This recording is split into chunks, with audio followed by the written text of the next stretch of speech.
So, obvious na, dahil nga, 'di ba? Nagigain ng traction, nagigain ng support itong hakbang ng maisog, sinimulan ni PRRD sa Davao, nasundan sa Cebu, sa uh, sa ano ba to, sa may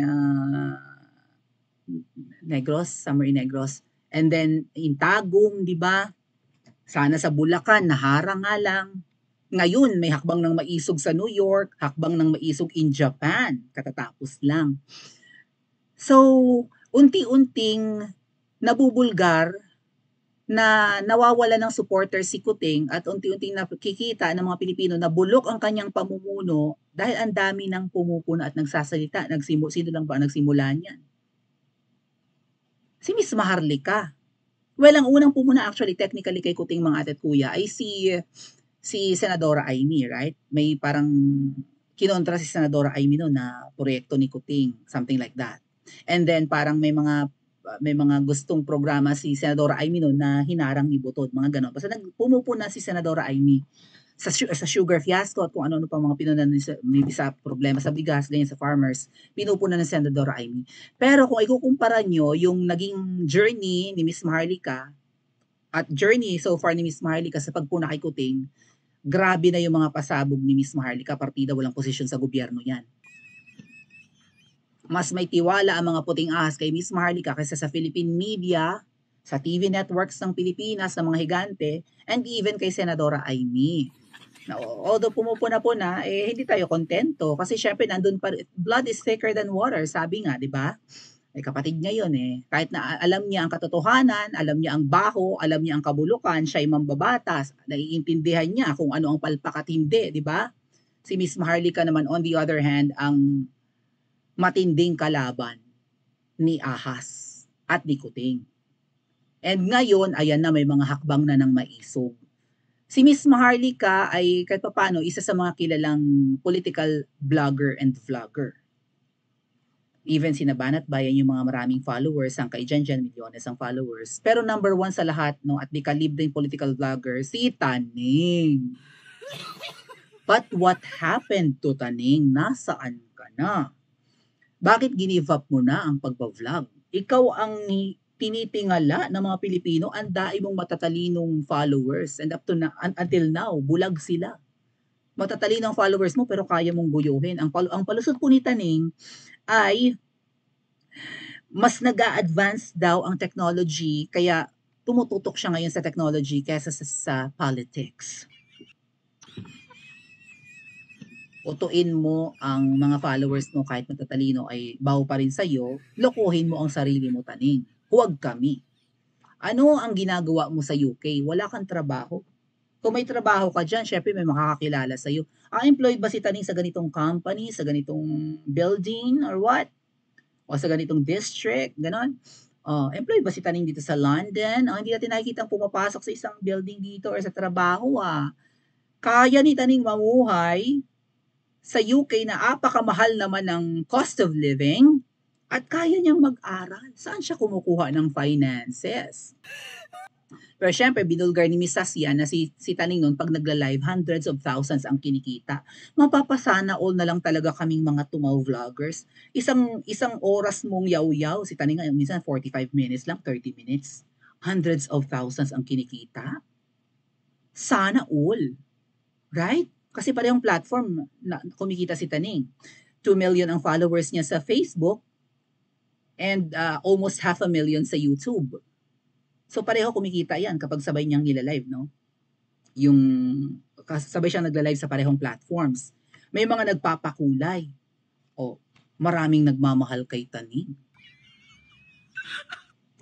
Sa akin niya, wala nagpapakulay. Anong asahan ko? Kakaunti lang naman kayo. Munting vlogger lang naman ako. Pero si Taning, milyones ang followers, hundreds of thousands, if not millions.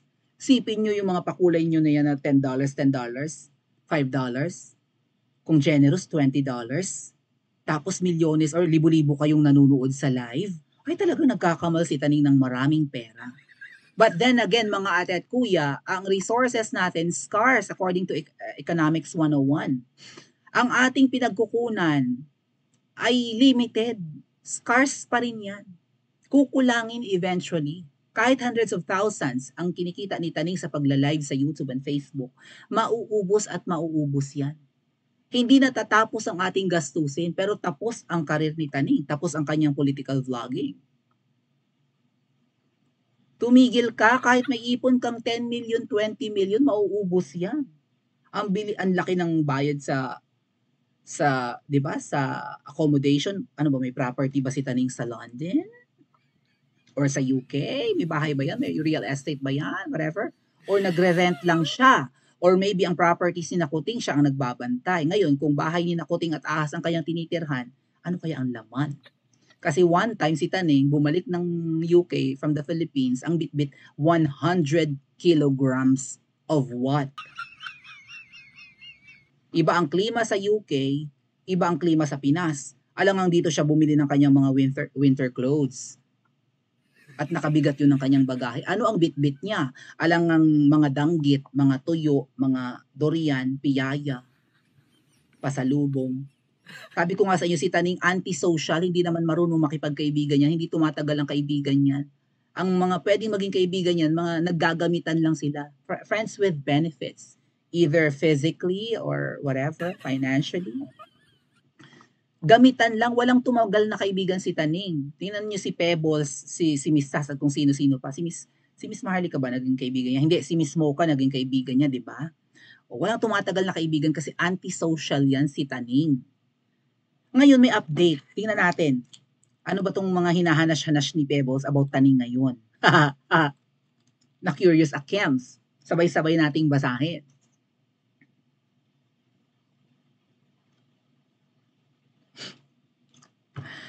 Try natin ang science ni Barney. I think si Taning ang tinutukoy niya. Wala naman ang ibang Barney. Ang Barney, di ba, ano yun? Dinosaur na parang akla. Si Taning kasi talagang butod na rin ngayon, ha? Lumobo si Taning. Lahat ng may hindi ko alam kung biyaya o sumpa yan mga ate at kuya. Lahat ng mapapadikit kay Kuting at Ahas, lumulobo. Lahat namimintog. Si Bukangkang noon na ever sexy kasi ballerina si Bukangkang or maybe a stripper, maybe she was a stripper, namimintog na rin si Bukangkang ngayon. At kung sino-sino yung mga nagagandahan sa opisina dyan sa Kamangyang, namintog na silang lahat. Si Melquiades ng milyonaryo ng tayaan ng numero, na kung saan si Imelda Papin ay nananawagan na tumaya tayo sa loto, kaya pala kumanta ako ng 1 linggong pag-ibig kanina, wala namang pakulay. Wag nang kumanta, Maui. Nananawagan si Imelda Papin na tumaya kayo sa loto. Hindi. Wala kaming tiwala. Pwede ba? Lumulobo sila. Sino pa yung nagtatabaan? Pati yung nakagat ng aso, ang taba-taba na rin ngayon. Yung babaeng ipis na insay mga vlogger, lobo na rin ngayon.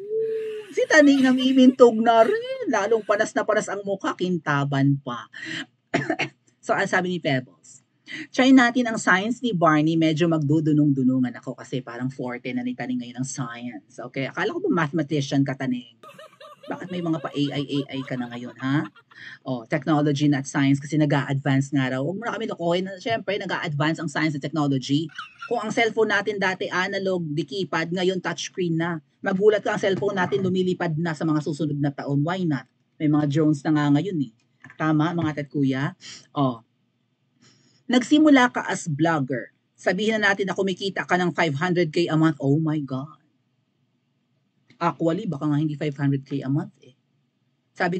Si Mrs. mismo nagsabi mga tat kuya, isang live ni Taning, hundreds of thousands ang kinikita.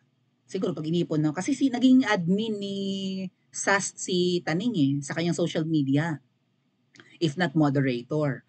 So nakikita ni Sass yung kinikita ni Taning.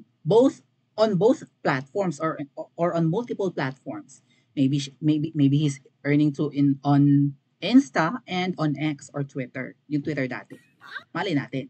Kasi maraming followers si Taning Pag na-hit mo yung certain numbers of followers, say 1,000 or 10,000, imo-monetize yung account mo.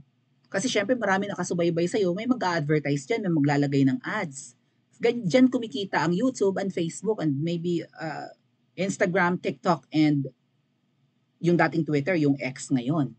So, lahat ng social media accounts ni Taning namo-monitor ni Sas kung magkano kinikita. Sabi niya, hundreds of thousands of pesos. So, mababa ang 100K sa isang vlog ni Taning. Apakalupit. So, kung mag-vlog lang si Taning ng 2 beses sa linggo, no? Pagpalagay mo, 200,000 yun. So, 800K, baka nga kumikita ng 1 million a month si Taning. Kung 1 million a month, pagpalagay na nga natin 1 million a month, i-multiply natin sa 2 yung sinasabi ni Pebbles na baka kumikita ng kalahating milyon si Taning sa isang buwan. Gawin na lang natin 1 million a month. So 12 million in a year. Nagsimula si Taning ng pagbablog 2016, 2015. Sabihin na natin na monetize na siya ng mga ganyang panahon. So 10 years. So si Taning merong 120 million. Maybe lesser kasi 'di ba hindi naman siya consistent at saka tumigil na siya ng pagbo-vlog. Pero malaki, multi-millionaire si Taning kung kita lang niya sa YouTube and Facebook. Bukod pa yung malay natin yung pakimkim ni Mams. Mauubos yan mga kuya, right? Lalo si Taning malakas kumain, kunyari yan, noodles, itlog na lang ang kinakain. Huwag kami Taning, huwag mo kami nililin lang. Okay. Nagsimula ka as vlogger, sabihin natin na kumikita ka ng 500K a month or kalahating milyon sa vlogging, pero kailan ka lang naman okay, 2019 lang. 2019, 2020, 2021, 2022. Actually, 2022, tumigil na siya. So, mga 4 years lang naman siyang monetized. Kung kumikita siya ng 12 million in a year, 50 million lang ang pera ni Taning. Ngayon, kung susundan natin yung computation ni Pebbles, na 500K, so 6 million a year lang yun. So 24 million lang ang pera ni Taning. Tama ba ang biglaan kong estimate? O, isama na natin yung mga bayad sa'yo ng mga ine-endorse mo, mga politiko siguro to. Hindi kakayanin ang kinita mo sa vlogging, yung pag-aaral kemi mo sa London, hindi ko pa ito nababasa. So tama ang analysis ko, pareho kami ni Pebbles. Yung pagpapatayo ng bahay na may swimming pool at may Toyota Alphard pa yan si Taning. Milyones na sasakyan. May bodyguard / driver si Taning na dating militar. Nakita ko ang bahay ni Taning sa picture shinare ng kanyang friend na akla. Nakarating sa akin through Maputing Ahas.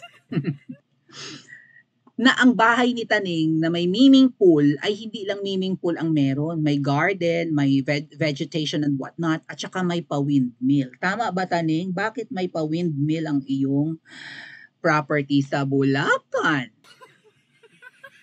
So baka nag-degenerate yun ng kuryente. So self-sustainable, right? Kasi ang windmill for electricity yun eh. If not patubig. So, apakabongga ng real estate ni Taning sa Pinas pa lang. Tapos ngayon nasa London. Napapasana ulo. Ako ang paslupa. Kaya kahit binibira-bira ko sa Taning, puyo ako dyan. Di ako papansinin ni Taning, mga kuya. Panunood mo ng mga musical sa London, kahit mawala pa yung oil sa mukha mo or ang iyong mina ng langis, hindi kakayanin pera na lang kung may nagbibigay sa iyo ng sustento. Mabuti na lang nagbigay ng sustento si Ate Marian Julian. Thank you so much po. Ano ang work mo ngayon? May trabaho ba si Taning? Tama yung mga tanong ko, hindi ko ito nababasa. Ay, hindi pala science to, math pala. At saka yung 5K ko pa akla. Taning, magbayad ka na! Diyos ko po!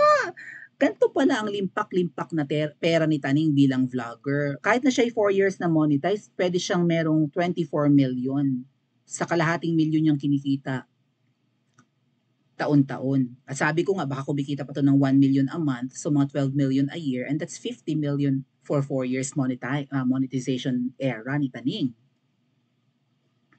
Tapos yung 5,000 na utang mo kay Pebbles, hindi mo binabayaran.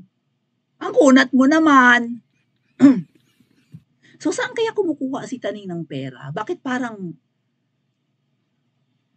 ano ba yan yung bukal na 'di ba? Parang umaawas ang tubig na hindi nahuhubas, hindi nauubos. Ang yaman ni Taning. Kasi ako mga kuya, ako tanungin nyo, kahit na ako ay may, say, 1 million pesos, mabawasan ko lang yan ng piso, hindi na ako milyonaryo, mga kuya, hindi na ako milyonarya. Mabawasan ko lang ng piso ang 1 million ko. Halimbawa, no, God willing, magkaroon ako ng 1 million deposit in a bank. Mabawasan ko lang ng piso, hindi na ako milyonarya. So, ibig sabihin, kahit na ako may savings na ganyan, na pwede ko nang i-declare na milyonarya akong vlogger, papaspasan ko pa rin ang trabaho. Paglaki ng pera mo, paglaki rin ng gastusin mo, mga ate at kuya. Paglaki rin ng responsibilidad mo.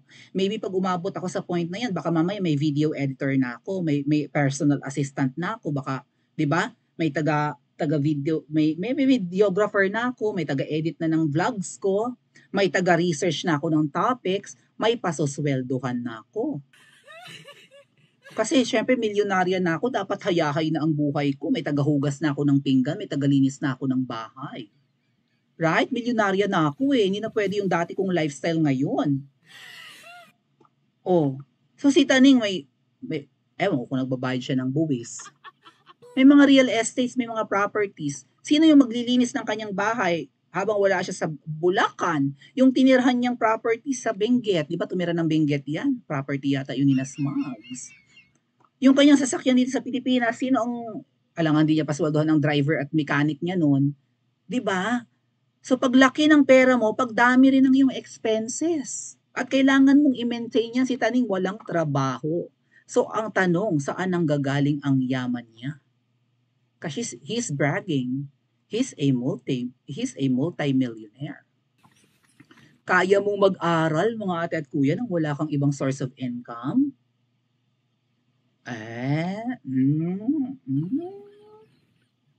At sabi ni Taning one thing more naalala ko, kaya daw siya nakakapag-aral sa UK, nagbenta daw siya ng mga gamit. Ano binenta mo, Taning? Nagbenta ka ba ng sasakyan? Nagbenta ka ba ng aparador, ng ref, ng appliances? Kaya daw niya na-afford. O ngayon, Taning, alang yung mga pinagbebenta mo, ilang milyones ang naibenta mo? Ilan ang halaga ng ref mo, ng sasakyan mo, ng TV mo na naibenta mo, mga, sabi mo, mga gamit-gamit mo. Oh, nahuhubas ang yaman, pero si Taning, hindi kaya si Taning ay bagman? Nagtatanong lang naman tayo. Bagman kaya siya ni Smugs? Hindi kaya yung 100 kilograms sa bitbit niya from the Philippines yung last visit niya? Oo nga pala, tumahimik si Taning. Malay natin kung umuwi yan ng saglitan. Hindi na niya nire-reveal yung mga lakad niya ngayon. Eh, no? Marunong nang manahimik si Taning. Kasi nakakasira nga naman si Taning. Nadudulas pa minsan-minsan eh.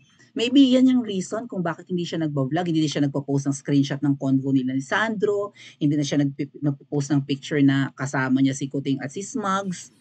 Kasi nakakasira siya lalo, nakaka-damage siya sa administrasyon ni Kuting at Smugs. Nabubuking na nasa party siya ni Kuting, nagwa-wine sila ng social-social, kasi nag-upload siya ng photos.